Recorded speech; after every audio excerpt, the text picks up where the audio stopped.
Колега Джафери, колеги пратеници, почитувана јавност, иако горе нешто не гледам нешто, ама не е важно.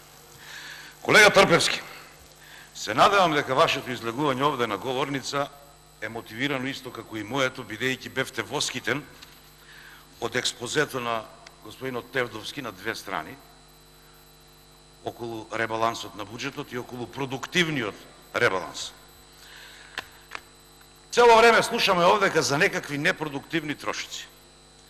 Непродуктивни трошоци биле во образование, во култура, во социјала, за пензии, студентски домови, градинки, непродуктивни биле капиталните инвестиции и така натаму, и така натаму, и така натаму. Овие сите црвени картончиња кои таму ги гледате вие, ама не сакате да си признаете, бидејќи немате доблест да си признаете, а голема работа е да си признае човек кога ќе сгреши, биле непродуктивни и на министерот Тевдовски, се надевам ќе му пренесете, бидејќи вие го браните овде, тој не излегува, косата му паднала од укажување на непродуктивни трошоци.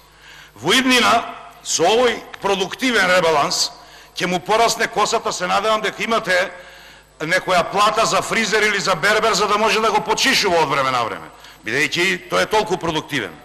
Тоа е едната работа.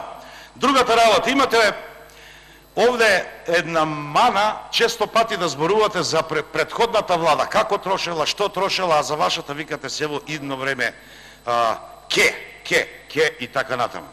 Сакам да ви кажам, кога нешто напаѓате, треба да бидете спремни и на критика.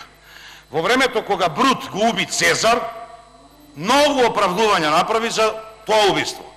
Кога Отело беше утепан од, како се вика, од Јаго, исто така.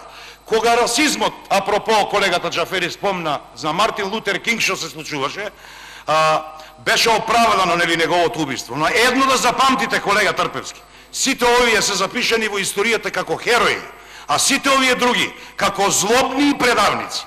И на крајот сакам да ви подсетам нешто. Од оваа страна овдека еднаш ви спомнував за симфонија и за турбофолк. Сега вака ќе ви кажам. Од оваа страна имате еден ракетен систем во поглед на економија и во поглед на финансирање на буџет.